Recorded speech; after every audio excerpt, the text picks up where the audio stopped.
எல்லாருக்கும் வணக்கம். இன்னைக்கு என்ன பார்க்க போறோம்னு பார்த்தீங்கன்னா, இன்ட்ராடே ஸ்ட்ராட்டஜிஸ். அதாவது இன்ட்ராடே ஸ்ட்ராட்டஜிஸ்ல நெறைய டைப் ஆஃப் இன்ட்ராடே ஸ்ட்ராட்டஜிஸ் இருக்கு. அதுல வந்து ப்ராடா 4 டைப்ஸ் ஆஃப் இன்ட்ராடே ஸ்ட்ராட்டஜிஸ் இருக்கு. அதுல ஒண்ணு ஃபர்ஸ்ட் உங்களுக்கு எல்லாம் தெரிஞ்சிருக்கும். நீங்க ட்ரேட் பண்றவங்களா தெரிஞ்சிருந்திருக்கும். It is technical analysis. Technical analysis. Second வந்து பிரைஸ் ஆக்ஷன் ட்ரேடிங். அதுக்கப்புறம் பார்த்தீங்கன்னா, சப்ளை அண்ட் டிமாண்ட் ட்ரேடிங். அப்புறம் பார்த்தீங்கன்னா, smart money concepts.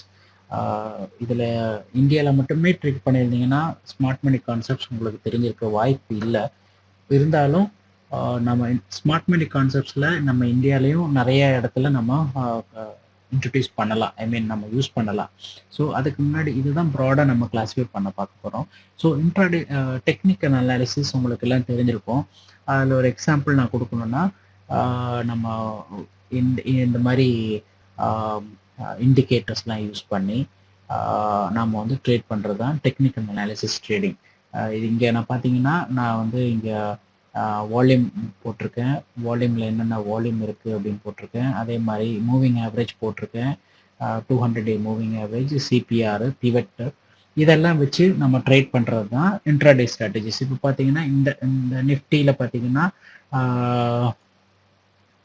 சிபிஆர்லேருந்து first breaker பார் வச்சு நம்ம எடுத்திருந்தோம்னா இதுக்கு மேலே ஸ்டாப் லாஸ் வச்சு இந்த சிபிஆர் டே ஸ்லோ இல்லைன்னா நெக்ஸ்ட் பீவெட்டில் நம்ம க்ளோஸ் பண்ணிக்கலாம், நம்ம ட்ரேடை க்ளோஸ் பண்ணிக்கலாம். இதுதான் டெக்னிக்கல் அனாலிசிஸில் வரது ப்ராடாக. ஆனால் நம்ம ஒவ்வொரு டெக்னிக்கல் அனாலிசிஸில் ஏகப்பட்ட வெரைட்டி ஆஃப் டெக்னிக்கல் அனாலிசிஸ் இருக்குது. நம்ம வந்து இண்டிகேட்டர் யூஸ் பண்ணி ட்ரேட் பண்ணுறது, சிலது வந்து நம்ம பேட்டர்ன்ஸ் யூஸ் பண்ணி ட்ரேட் பண்ணுறது, ஹார்மோனிக் பேட்டர்ன்ஸ் யூஸ் பண்ணி ட்ரேட் பண்ணுறது, இதெல்லாம் தான் நம்ம டெக்னிக்கல் அனாலிசிஸ் ட்ரேடிங் நம்ம சொல்லுவோம். சரிங்களா? இதுவே பார்த்தீங்கன்னா நெக்ஸ்ட் பார்த்தீங்கன்னா price action trading. Price action ட்ரேடிங்னா என்னன்னு பார்த்தீங்கன்னா அதிகமாகவே நம்ம வந்து ஒரு பேட்டர்ன், கேண்டில் ஸ்டிக் பேட்டர்னு இல்லை சப்போர்ட் அண்ட் ரெசிஸ்டன்ஸு இதை வச்சு இல்லை ஒரு ட்ரெண்ட் வச்சு நம்ம வந்து ட்ரேட் பண்ணுறது தான். ஐ மீன் ட்ரெண்ட் லைன்ஸு, அதே மாதிரி ஷேப்ஸ் பேட்டர்ன், ஹார்மோனிக். இப்போ நம்ம டெக்னிக்கல் அனாலிசிஸில் ஹார்மோனிக் ட்ரேடிங் சொல்லுவோம். அதுவும் கூட நம்ம ப்ரைஸ் ஆக்ஷன் ட்ரேடிங்னு கூட சொல்லலாம். அதில் ஒரு எக்ஸாம்பிள் பார்த்தீங்கன்னா இது பார்த்தீங்கன்னா இப்போ லைவ் மார்க்கெட்டு நாஸ்டாக்கு ஃபர்ஸ்ட் இது என்ன ஆயிடுச்சுன்னா பார்த்தீங்கன்னா இது ட்ரிபிள் டாப் ஃபார்ம் ஆயிடுச்சு. ட்ரிபிள் டாப் ஃபார்ம் ஆகி பிரேக் அவுட் ஆனது பாருங்கள், எவ்வளோ பெரிய பிக் கேண்டலில் பிரேக் அவுட் ஆகி இதுதான் டார்கெட். ஸோ இந்த மாதிரி ஷேப்ஸ் வச்சு இல்லை ப்ரைஸ் ஆக்ஷன் கேண்டலோடைய சைஸ் வச்சோ நம்ம ட்ரேட் பண்ணுறது வந்து ப்ரைஸ் ஆக்ஷன் ட்ரேடிங் அப்படின்னு சொல்லுவோம். சரிங்களா? ஸோ நான் ப்ரைஸ் ஆக்ஷன் யூஸ் பண்ணுறேன்னா நான் டெக்னிக்கல் அனாலிசிஸ் ப்ரைஸ் ஆக்ஷனும் யூஸ் பண்ணுவேன். ஆனால் ஒவ்வொன்றும் ஒவ்வொரு கண்டிஷனை பொறுத்து. நெக்ஸ்ட் ட்ரேடிங் பார்த்தீங்கன்னா supply and demand trading. Supply and demand trading எப்பயுமே ஒரு பையரும் செல்லரும் அவங்களுடைய வால்யூம் இதெல்லாம் வச்சு நம்ம ட்ரேட் பண்ணுறது தான் சப்ளை அண்ட் டிமாண்ட் ட்ரேடிங். ஒரு எக்ஸாம்பிளுக்கு சொல்லணும்னா பார்த்தீங்கன்னா சப்ளை அண்ட் டிமாண்டுக்கு ஒரு பெஸ்ட் எக்ஸாம்பிள் வந்து யூரோ யூஎஸ்டி எடுத்திருக்கேன் கரன்சி. இதில் பார்த்தீங்கன்னா இந்த ஏரியா எப்பயுமே ஒரு இந்த இடத்துல வந்து ஒரு இந்த இந்த இந்த டைமில் நீங்கள் பார்த்தீங்கன்னா இங்கே எப்போ வந்தாலுமே இங்கேருந்து சப்ளை வந்திருக்கு. ஸோ இப்போ இங்கேருந்து வரும்போது எல்லாமே இந்த இடத்துக்கு வரும்போது எல்லாமே செல் ஆஃப் ஆகிருக்கு. ஆனால் இந்த ஜோன் வந்து பிரேக் ஆகும்போது பார்த்தீங்கன்னா ஃபஸ்ட்டு இங்கே செல் ஆஃப் ஆயிருக்கு, செகண்டு செல் ஆஃப் ஆயிருக்கு, தேர்டு செல் ஆஃப் ஆயிருக்கு. ஆனால் இந்த எப்பயுமே இந்த ஜோன் வந்து சப்ளை அண்ட் டிமாண்ட் ஜோன் வந்து எப்பயுமே ஒர்க் ஆகாது. அதுக்கு நம்பர் ஆஃப் டைம்ஸ் இருக்குது, சில கண்டிஷன்ஸ் இருக்குது. அதை வச்சு தான் இந்த சப்ளை அண்ட் டிமாண்ட் நம்ம யூஸ்வலி ட்ரேட் பண்ணுவோம். இதை பிரேக் பண்ணும்போது பார்த்தீங்கன்னா இது மிகப்பெரிய ஒரு வால்யூமோடையும் மிகப்பெரிய ஒரு மரபசோ கேண்டில், அதாவது மிகப்பெரிய எக்ஸ்டெண்டட் ரேஞ்ச் கேண்டில் வச்சும் பிரேக் பண்ணதுன்னா that becomes a demand zone.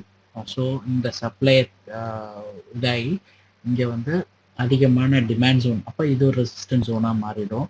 So இங்கேருந்து பார்த்தீங்கன்னா திருப்பி இது இங்கே வந்து டெஸ்ட் பண்ணிவிட்டு இங்கேருந்து டிமாண்ட் எடுத்து மேலே ஏறிட்டு இருக்கு. ஸோ திஸ் இஸ் இந்த மாதிரி ஜோன் வச்சு ட்ரேட் பண்ணுறது வந்து சப்ளை அண்ட் டிமாண்ட் ஜோன். சரிங்களா? ஐ மீன் சப்ளை அண்ட் டிமாண்டை வச்சு யூஸ் பண்ணி ட்ரேட் பண்ணுறது. ஃபோர்த் பார்த்தீங்கன்னா ஸ்மார்ட் மணி கான்செப்ட்ஸ். இந்த ஸ்மார்ட் மணி கான்செப்ட்ஸில் பார்த்தீங்கன்னா எப்படின்னு பார்த்தீங்கன்னா யூஸ்வலி இந்த ஸ்மார்ட் மணி கான்செப்ட்ஸ் எதை பார்த்தீங்கன்னா நீங்கள் கேள்விப்பட்டிருப்பீங்க 90% ஆஃப் த ட்ரேடர் வந்து மார்க்கெட்டில் பணம் சம்பாதிக்க முடியறதில்ல. ரீட்டைல் இன்வெஸ்டர்ஸ் வந்து எப்படி பணம் எடுக்கிறாங்க, இன்வெஸ்டராக நம்ம வந்து திங்க் பண்ணி ட்ரேட் பண்ணக்கூடிய ஸ்ட்ராட்டஜிஸ் தான் smart money concepts. Smart money கான்செப்ட்ஸில் ஸ்ட்ராட்டஜிஸுங்கிறத விட லாஜிக்கலி நிறைய அப்ளை பண்ணுவாங்க. அதில் வந்து எங்கே இன்ஸ்டிடியூஷன்ஸ் ஆர்டர்ஸ் எங்கே இருக்குது, எங்கே லிக்விடிட்டி எங்கே அதிகமாக இருக்குது, அதை வச்சு தான் இந்த smart money concepts usually trade பண்ணுவாங்க. ஸோ நம்ம வருங்காலங்களில் ஸ்மார்ட் மணி கான்செப்ட்ஸை பற்றிய நிறைய வீடியோஸும் நிறையா எக்ஸாம்பிள்ஸும் நம்ம பார்ப்போம், நிறைய ஸ்ட்ராட்டஜிஸும் பார்ப்போம். அதில் ஒரு எக்ஸாம்பிள் சொல்லணும்னா ஸ்மார்ட் மணி கான்செப்ட்ஸில் ஒரு எக்ஸாம்பிள் சொல்லணும்னா ஸ்மார்ட் மணி யூஸ்வலி யூஎஸ் மார்க்கெட்டில் ரொம்ப ஈஸியாகவே ரொம்ப அதிகமாக யூஸ் பண்ணக்கூடியது. ஃபாரெக்ஸ் மார்க்கெட்டில் ரொம்ப நல்ல ரிசல்ட் கூட கொடுக்கக்கூடிய ட்ரேடிங் ஸ்ட்ராட்டஜிஸ் தான் ஸ்மார்ட் மணி கான்செப்ட்ஸ். இதில் நம்ம பார்க்க எப்படி ஸ்மார்ட் மணி அப்படின்னு பார்த்தீங்கன்னா இதில் இது வந்து US market 30 minutes chart. Take for example, இது இப்போ நடந்த ஒரு ட்ரேடிங். நேராக மார்க்கெட் வந்து ரொம்ப புல்லிஷாகவே முதல்ல இருந்தது. அதுக்கப்புறம் ரொம்ப ஒரு கன்சாலிடேஷன் ஆன பிறகு என்ன ஆகும்னா இந்த பக்கத்தில் ஒரு லிக்விடிட்டி கிரியேட் பண்ணுவாங்க. அதான் இப்போ நம்ம வந்து இது கன்சாலிடேட் ஆகுதா, அப்போ இங்கே வந்து நிறைய பேர் செல் ஸ்டாப்ஸ் வச்சுக்கிட்டு, அதாவது ஸ்டாப் லாஸ் வச்சுட்டு பை பண்ணியிருப்பாங்க இல்லையா. அதை என்ன பண்ணுவாங்கன்னா அதை திருப்பி இங்கே வந்து ஹண்ட் பண்ணி இந்த ஸ்டாப் லாஸை ஹண்ட் பண்ணி திருப்பி அப்போ என்ன ஆகும்னா இது இப்போ கீழே வரவும் இதுலேருந்து இந்த ரேஞ்ச் பிரேக் அவுட் கீழே ஆகவும் என்ன பண்ணுவாங்கன்னா இங்கே வந்துட்டு ஸ்டாப் லாஸ் வச்சுக்கிட்டு செல் பண்ணியிருப்பாங்க. ஸோ அவங்களுடைய ஸ்டாப் லாஸ்லாம் இந்த ஏரியாவில் இருக்கும் இல்லையா. ஸோ இங்கே வந்துட்டு இதை ஹண்ட் பண்ணிட்டு திருப்பி பார்த்தீங்கன்னா ஃபுல் பிரேக் அவுட் ஆச்சு. இது வந்து ரொம்ப ஃபாஸ்ட்டாக பிரேக் அவுட் ஆச்சு. ஸோ இது எப்படி பிரேக் அவுட் ஆகுது, இது என்ன கான்செப்டில் எவ்வளோ தூரம் இதை வந்து எடுப்பாங்க, எப்படி இந்த இன்ஸ்டிடியூஷன்ஸ் பிஹேவ் பண்ணுறாங்க அப்படிங்கிறத பற்றி படிக்கிறது தான் smart money concepts. Usually smart money கான்செப்ட்ஸில் லாஜிக்காக தான் நம்ம யோசிக்கணும்.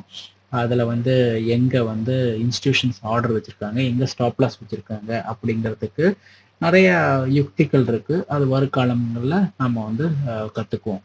ஸோ இந்த 4 ப்ராட்லியான இன்ட்ராடே ஸ்ட்ராட்டஜிஸ் வச்சு தான் பொதுவாகவே ட்ரேடிங்கில் பணம் பண்ண முடியும். ஸோ இது வந்து 1 மாதத்தில் 2 மாதத்தில் படிக்க முடியுமான்னு கிடையாது. அதுக்கு ஒரு கால வரைவு கொடுக்கணும். அதுக்கு நீங்கள் அதுக்கான டைமும் கொடுத்தீங்கன்னா கண்டிப்பாக அதுக்கான ரிவார்டு கிடைக்கும் செய்யும். ஸோ இன்னும் வரும் வீடியோவில் நம்ம வந்து ஒவ்வொரு டைப்ஸ் ஆஃப் ஸ்ட்ராட்டஜிஸை நம்ம பார்ப்போம். உங்களுக்கு என்ன ஸ்ட்ராட்டஜிஸ் பற்றி தெரியணும், இல்லை உங்களுக்கு தெரிஞ்ச நீங்கள் ட்ரேட் பண்ணக்கூடிய ஸ்ட்ராட்டஜிஸ் என்னென்ன அப்படிங்கிறத நீங்கள் கமெண்ட் பண்ணுங்கள். Thank you very much.